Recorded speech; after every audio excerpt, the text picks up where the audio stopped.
mana keessan teessanii karaa foddaa televezyiinii Afrii Heelzii barnoota keessan hordofaa kan jirtan kun biiroo barnoota bulchiinsa magaalaa Finfinneetiin qophaa'ee kan isinii dhiyaatu barnoota baayoloojii kutaa 7ffaati. Qopheessaan barsiisaa Alamaayyoo Geetahuun. Sagantaa arfaffaa mata dureen wal hormaata saalaa biqiloota daraaraa. Akkam jirtu barattoota. Barnoota keenya yeroo darbee ni yaadattu? Yeroo darbee sagantaa sadaffaa irratti wal hormaata biqiloota daraaraa ilaalleetu turre. Biqiloonni daraaraa dhalattoota isaanii karaa lamaan bakka buufatu jenneerra. Karaa saalaatii fi karaa saala malee yookiin wal hormaata biqilaawaatiin jenneerra. Wal hormaanni biqilaawaadha bakka lamatti qoodamu jenne. Kan uumamaa fi kan namtolchee jenne. Akkasumas barnoota keenya yeroo darbee sana keessatti caasaalee daraaraa ilaallee turre. Daraaraan kutaalee gurguddaa 4 akka qabu.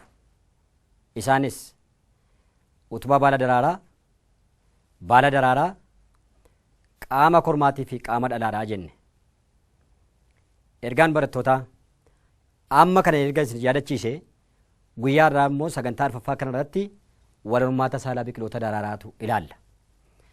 Daraaraani qaama kormaa qofa yookiin qaama dhalaa qofa yookiin qaama lamaanuu qabaachuu ni danda'a. Daraaraan qaama kormaa yookiin qaama dhalaa qofa qabu daraaraa sirrii hin taane jedhameetu waamama. Daraaraan qaama kormaatii fi qaama dhalaa qabu garuu daraaraa sirrii jedhameetu waamama.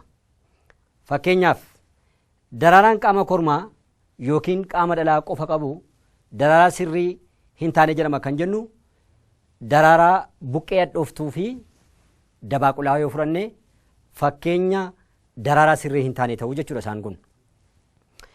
Inni birooni daraaraan qaama kormaa fi qaama dhalaa qabu daraaraa sirrii jedhama kan jennu immoo fakkeenyi isaanii roozii fi boqqolloo kanneen biroos fudhachuu ni dandeenya jechuudha. Isaan kun maal jechuudha? Daraaraa tokko isaanii irratti qaama kormaatii fi qaama dhalaa wal faana warra qaban warra akkasiitiin daraaraa sirriidha jenneetu waamna. Inni birooni poolineeshiniin maali? Poolineeshiniin adeemsa bullaan daraaraa kormaa aanterii irraa gara qaama dhalaatti yookiin istigimaatti darbuudha. Kana jechuun qaama kormaa daraaraa aanterii irraa bullaan daraaraa gara qaama dhalaa yookiin immoo istigimaa jennee waamnutti adeemsa inni ittiin darbuun poolineeshinii jenna. Poolineeshinii gosa lamatu jira. Poolineeshinii tokko of poolineeshiniidha. Inni lammaffaan poolineeshinii alagaati. Of poolineeshiniin poolineeshinii daraaraa tokkorraa yookiin daraaraa adda addaa biqiltuu tokkorraa gidduutti taasifamuudha. Fakkeenya boqqolloo, baaqelaa. Poolineeshinii alagaa jennee kan waamnu garuu poolineessuu daraaraa biqiltoota adda addaa sanyii tokko gidduutti adeemsifamuudha jechuudha. Akkas jechuun sanyiin boqqolloo yookiin baaqelaan hedduun yoo jiraatan sanyii boqqolloo tokkorraa yookiin biqiltuu boqqolloo tokkorraa gara biqiltuu boqqolloo kan biraatti. Kanaaf poolineessuu daraaraa biqiloota adda addaa sanyii tokko gidduutti adeemsifamuun poolineeshinii alagaa jenneetu waamna.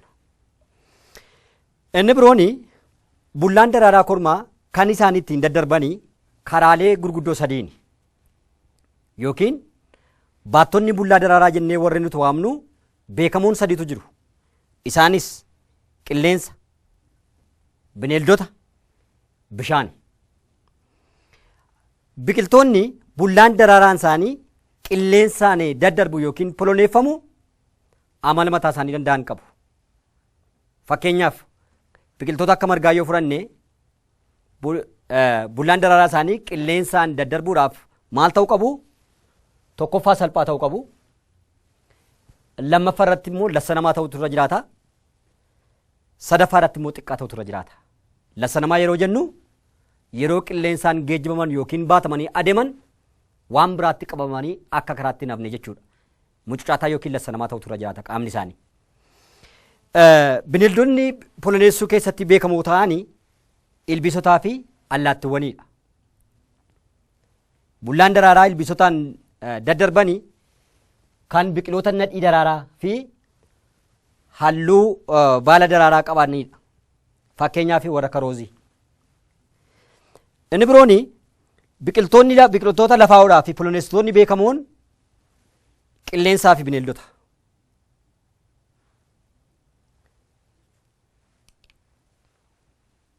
Inni birooni fertilaayizeeshinii biqiloota daraaraa ilaalla.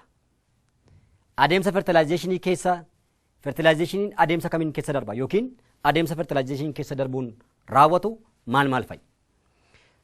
Jalqaba irratti bullaan daraaraa istiigimaa irratti maxxana. Bullaan daraaraa istiigimaa irratti maxxana. Bullaan daraaraa istiigimaa irratti maxxane ujummoo poolanii uruudhaan gara utubduu istiigimaatti maal ta'a? Darba. Bullaan daraaraa gara oovaarii seenaa. Bullaan daraaraan yookiin sanyiin kormaa sanyii dhalaa waliin wal makuudhaan sanyii uuma. Oovaariin gara firiitti guddata. Kana jechuun maal jechuudha? Sanyiin bu'aa fertilaayizeeshinii ooviyoolii irraa argamudha. Kana jechuun ooviyooliin fertilaayizeeshiniidhaan booda gara sanyiitti gaafa guddatu oovaariin fertilaayizeeshiniidhaan booda gara firiitti guddataa jechuudha.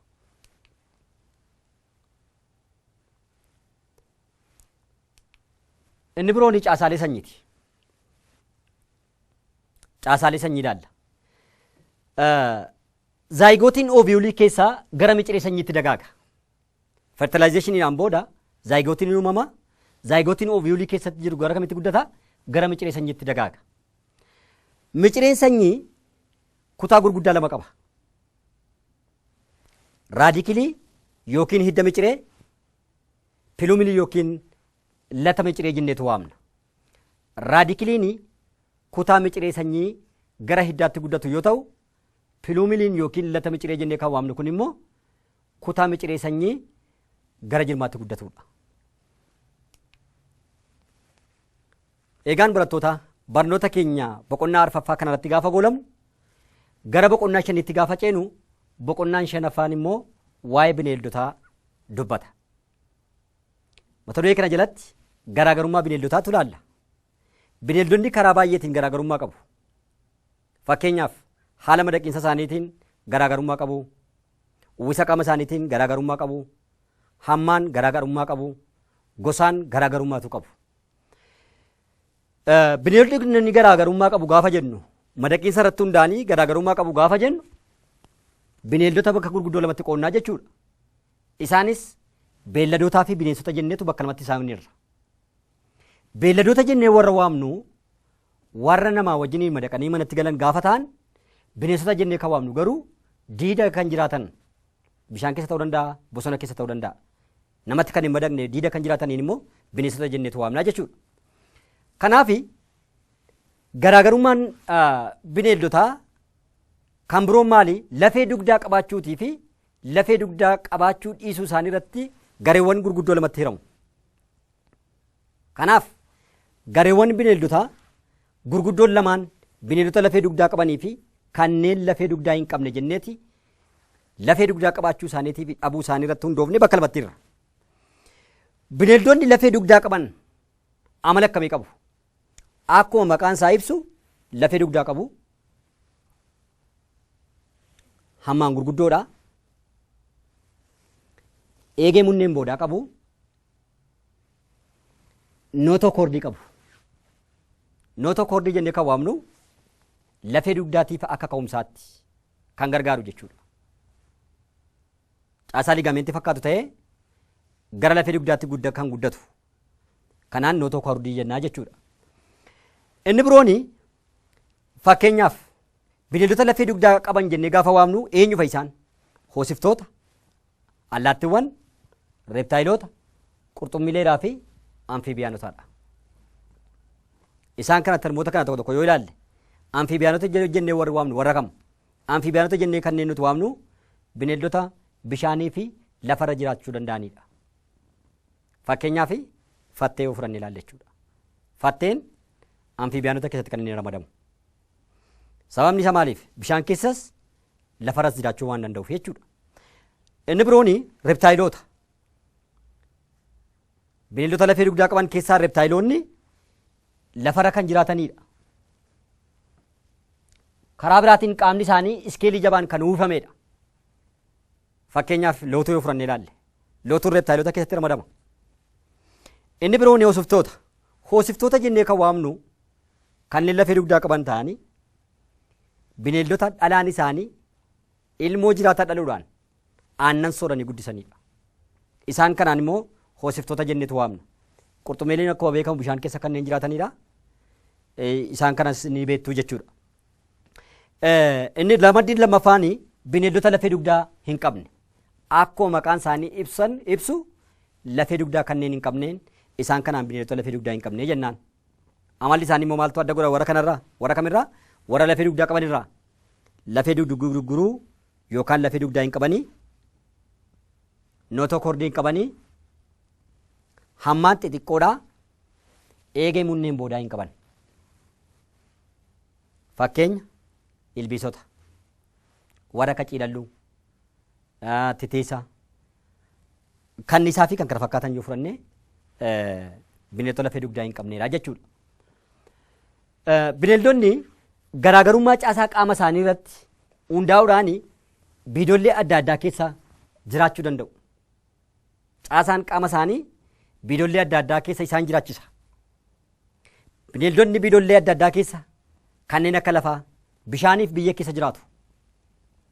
Bineeldonni akka looniitiif leencaa lafarra jiraatan sochiif miila isaanii fayyadamu.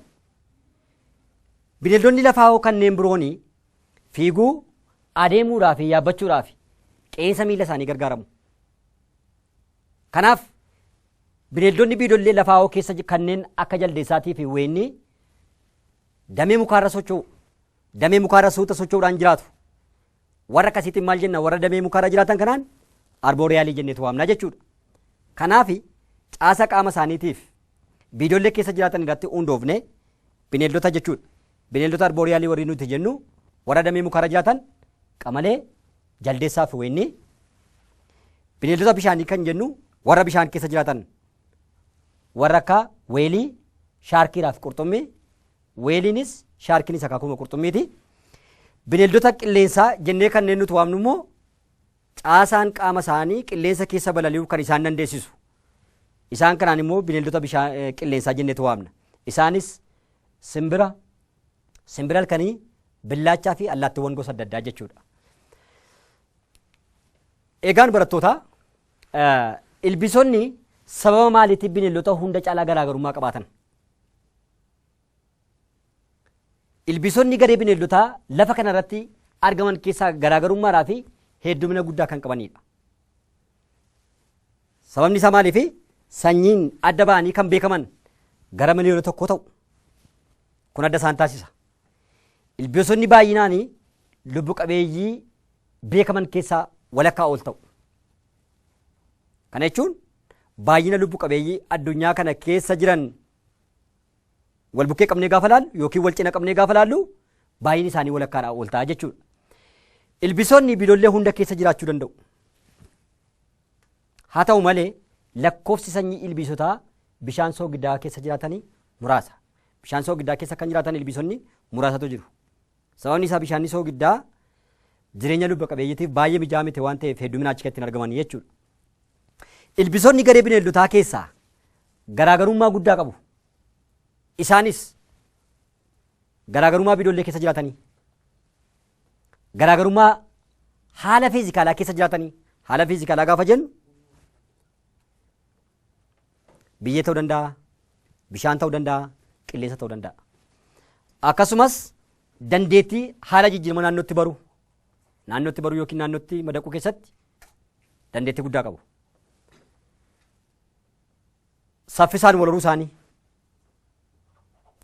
horuu isaanii adda isaan taasisa. Karaa biraatiin ilbiisonni adeemsa dagaaginaa keessatti guutummaan boca qaama isaanii jijjiiruun danda'u. Adeemsa dagaaginaa keessatti guutummaadhaa guutuutti maal isaanii jijjiiruu danda'u? Boca qaama isaanii akkasumas bifa isaanii geeddaruu danda'u. Kana jechuun maal jechuudha? Muuxachuu danda'u jechuudha.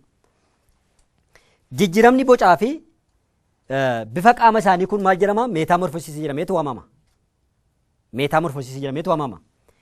Meetaamorfoosisiin jijjiirama bifaa fi boca qaama isaaniiti.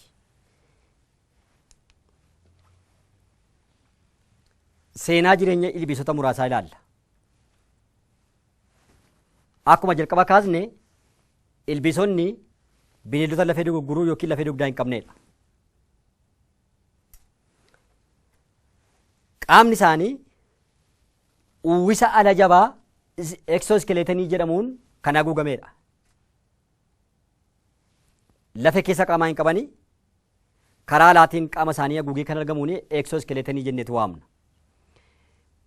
Qaamni ilbiisotaa bakka gurguddoo sadiitti hirama yookiin qoodama. Qaamni isaanii bakka gurguddoo meeqatti qoodama? Bakka gurguddoo sadiitti qoodama. Mataa, qomaa fi garaa jenneetu bakka sadiitti qoonnaa jechuudha. Karaa biraatiin caasaaleen mataa irratti argaman anteenaa cimdii tokko, afaanii fi ija kompaawundii cimdii tokkotu argama mataa isaanii irratti. Fakkiidhaan yoo ilaalle isheen kun mataa ilbiisotaa yoo taate anteenaa cimdii kan jennu ishee kanaadha. Ija kompaawundii kan jennu kanaadha. Akkasumas afaan ilbiisota tokko tokko keessatti ija salphaa sadii, kanneen biroo keessatti immoo ija salphaa lamatu argama mataa isaanii irratti jechuudha. Kanaaf qaama ilbiisotaa keessaa bakka sadiitti hiramu keessaa inni jalqabaan mataadha. Mataan maal ofirraa qaba inni? Anteenaa cimdii, ija kompaawundii cimdii, ija salphaa lama yookiin sadii akka inni ofirraa qabu beekuun keessan barbaachisaadha. Inni birooni ilbiisonni miila cimdii sadii qabu. Miila cimdii sadii qabu gaafa jennu akkuma fakkii kanarratti argaa jirtan miilli ilbiisotaatii fi koochoon isaanii qoma isaanii irratti kan inni argamu. Qoma irratti argama jechuudha. Kanaaf ilbiisonni miila cimdii sadii qabu. Baay'een ilbiisotaa koochoo cimdii lama qabu. Baay'een isaanii. Kanaaf kutaa qaamaa isa lamaffaa kanaanii qoma jennaa, isa jalqabaa kanaan mataa jennaa, kutaa qaama sadaffaa kanaan immoo maal jennaani? Garaa jennee waamnaa jechuudha. Kanaaf qaamni ilbiisotaa bakka gurguddoo sadiitti kan maal ta'eera? Kan hiramu yookiin kan qoodameedha. Inni birooni lakkoofsi koochoo ilbiisotaa gidduutti garaagarummaa qaba. Ilbiisota baay'ee keessa cimdii lama yommuu ta'u kanneen cimdii tokko qofaa qabanis ni jiru. Miillaa fi koochoon kan inni argamu qoma ilbiisotaa irratti. Jalqaba isinii kaaseera. Garaan ilbiisotaa iddoo tokkotti sararaan kan qoqqoodame argamudha. Garaan isaanii sararaan iddoo meeqatti? Iddoo tokkotti kan qoqqoodameedha. Adeemsa guddinaa keessatti sararri kun lakkoofsisaa maal ta'uu danda'a? Hirrachuu danda'a 11 irraa jechuudha. Kanaaf garaan ilbiisotaadha. Iddoo tokkotti kan sararameedha. Adeemsa guddinaa yookiin dagaaginaa keessatti immoo lakkoofsi kun maal ta'uu danda'a? Hirrachuu yookiin xiqqaachuutu danda'a jechuudha. Inni birooni garaan ilbiisotaa garaan sirnoota keessa qaamaa kanneen akka sirna argansuu, kanneen akka sirna usaansaa, sirna bullaa'insa nyaataa, sirna wal hormaataatii fi kan kana fakkaatan of keessatti qabata. Akkuma fakkii kanarratti isinitti agarsiise garaan ilbiisotaa kun immoo sirnoota adda addaa of keessatti qabata. Sirna argansuu, sirna usaansaa, sirna bullaa'insa nyaataatii fi kan kana fakkaatan garaa isaanii kana keessatti raawwata jechuudha. Kanaaf fakkii irratti gaafa ilaaltan garaan kana koochoo isaanii koochoo duraatii fi koochoo duubaa qabu. Anteenaa cimdii kan jenne isa kanaadha. Ija kompaawundii kan jenne, ija salphaa kan jenne mataa irratti kan argamudha. Fakkii kana kitaaba barataa keessanirraas, kitaaba harka keessan jirurraas yoo ilaaltan baay'ee gaarii ta'a jechuudha. Inni birooni ilbiisonni gosa meetaamorfoosisii lama agarsiisu. Meetaamorfoosisii jechuun jalqaba maal jenneerra? Meetaamorfoosisii jechuun akkuma jalqaba ibsine adeemsa jijjiirama bifaa fi boca ilbiisotaati jenne. Kanaaf ilbiisonni immoo gosa meetaamorfoosisii lama geggeessu. Isaanis meetaamorfoosisii guutuu fi meetaamorfoosisii hanquu jedhamaniitu waamamu. Meetaamorfoosisii guutuu jennee kan waamnu jijjiirama bifaa fi bocaa sadarkaalee gurguddoo 4 keessa darbuudha. Isaanis hanqaaquu, jiisaa, puuphaa fi ga'eessa. Isaan kana asirratti yoo ilaalle hanqaaquu irraa gara jiisaatti, jiisaa irraa gara puuphaatti, puuphaa irraa gara ga'eessaatti jechuudha. Meetaamorfoosisii guutuu kan jennu isa kanaadha. Asirrattis yoo ilaaltan hanqaaquu, jiisaa yookiin kaaterpilaarii, puuphaa, ga'eessa. Kanaafi jiisaan ilbiisotaa kaaterpilaariidha kan jedhameeti kan inni waamamu. Jiisaan isaanii kaaterpilaarii jedhameetu waamamaa jechuudha. Ilbiisonni meetaamorfoosisii guutuu geggeessan yookaan jijjiirama bifaa fi bocaa sadarkaalee gurguddoo 4 keessa darbu geggeessuudhaan wal horanii akka fakkeenyaatti eenyu fa'i? Billaacha, bookee busaa, titiisa, kanniisa, injiraan. Isaan kun warra meetaamorfoosisii guutuu geggeessanidha. Meetaamorfoosisii hanquu dagaagina suutaa kan sadarkaalee 3 keessa darbuudha. Meetaamorfoosisii hanquu jennee kan nuti waamnu sun sadarkaa jijjiirama bifaa fi bocaa suutaawaa ta'e sadarkaalee 3 keessa darbuudha. Isaanis hanqaaquu, niimfii, ga'eessa. Ilbiisonni meetaamorfoosisii hanquu geggeessuudhaan wal horan yookiin baay'atan akka fakkeenyaatti eenyu fa'i? Reerma, kuruphisa, soonsa, hawaannisa. Isaan kun fakkeenya ilbiisota meetaamorfoosisii hanquu geggeessuudhaan wal horanidha jechuudha. Niimfiin ga'eessa kan fakkaatu yommuu ta'u hammaan xiqqaadha, koochoo kan hin qabnedha niimfiin jechuudha. Meetaamorfoosisii guutuu marsaa jireenya billaachaa ilaalla. Mee gaaffiin isin gaafadha barattoota? Sadarkaalee dagaagina meetaamorfoosisii guutuu keessatti argaman tarreessii isiniin jira gaaffiin kun. Mee sadarkaalee dagaagina meetaamorfoosisii guutuu keessatti geggeeffaman duraa duubaan tarreessaa. Baay'ee gaariidha. Hanqaaquu, jiisaa, puuphaa fi ga'eessa yoo jettan deebiin keessan sirriidha. Kanaaf hanqaaquu, jiisaa, puuphaa, ga'eessa yoo jettan sirrii ta'a. Ga'eessa yoo jettan sirrii ta'a jechuudha. Kanaaf akka kanatti yoo deebistan deebiin keessan sirriidha. Adeemsa marsaa jireenya billaachaa keessatti raawwatu maal fa'i? Jalqaba irratti billaachi hanqaaquu jala baalaa irratti buusti. Fakkeenyaaf baala raafuu ta'uu danda'a, baala doobbiitii fi kan kana fakkaatan jalatti baala isaa jalatti kan inni buusu. Itti aansuudhaan hanqaaquun gara jiisaatti guddata. Jiisaan isaanii kaaterpilaarii jedhama jenneerra. Kun immoo baala soorachuudhaan guddataatu adeemaa jechuudha jiisaan isaanii. Adeemsa keessatti jiisaan uwwisa alaa ni muuxata. Muuxachuu jechuun uwwisa alaa yookiin eksooskeleetinii ofirraa harcaasuu jechuudha. Ofirraa harcaasuu jechuudha.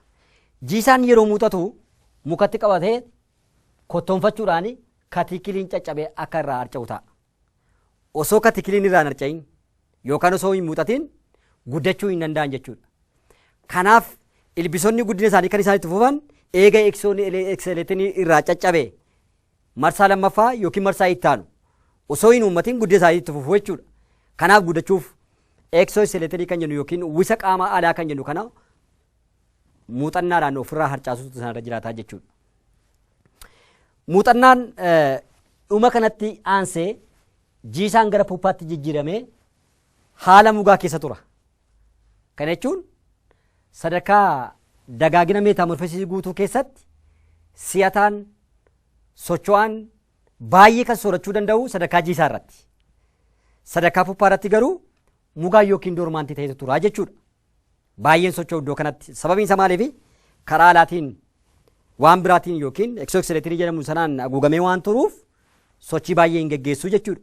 Sana gaafa ofirraa harcaasuudha kan inni gara ga'eessaattis guddatu jechaadha.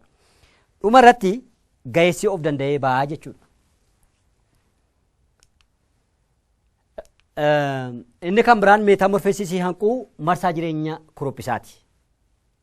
Gaaffii lammaffaa sadarkaalee dagaagina meetaamorfeesisii hanquu keessatti argaman tarreessaa isiniin jedha. Sadarkaan dagaaginaa meetaamorfeesisii hanquu keessatti geggeeffaman meeqatu jiru? 3tu jiru. Isaanis hanqaaquu, niimfii,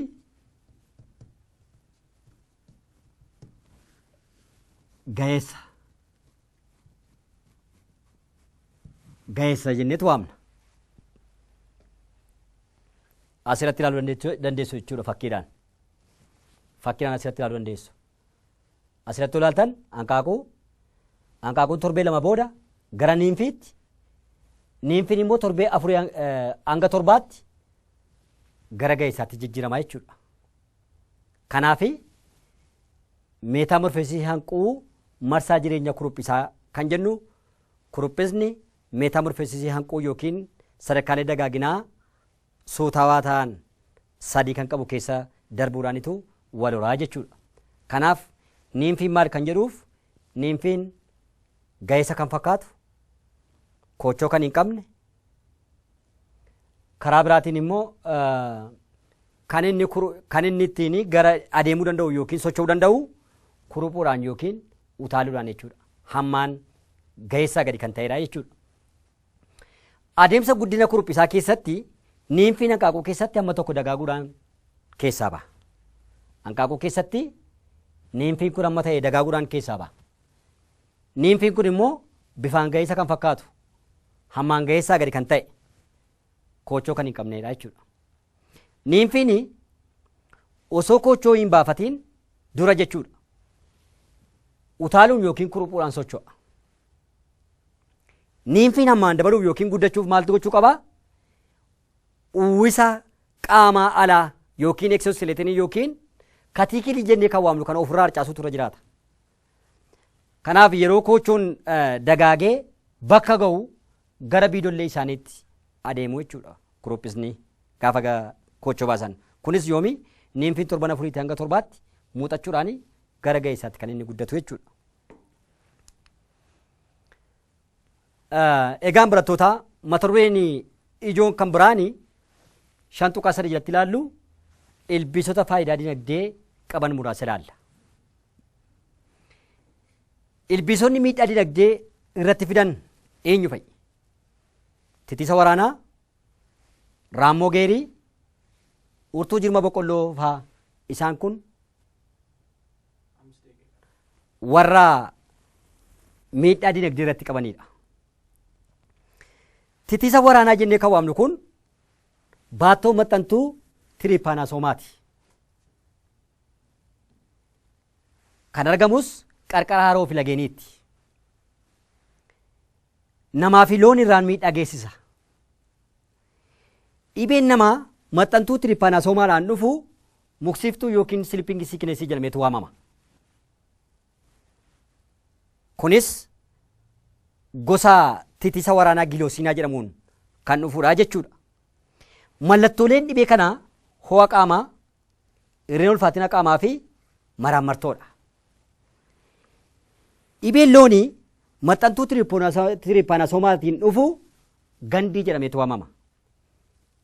Egaan barattootaa mana keessan teessanii karaa foddaa televezyiinii Afirii Heelzii barnoota kana hordofaa kan jirtan barnoota keessan hordofaa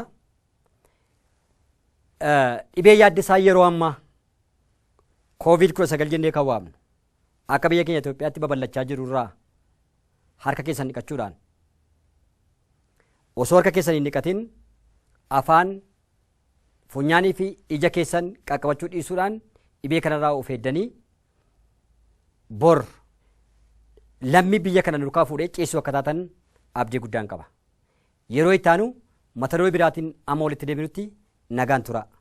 Galatooma.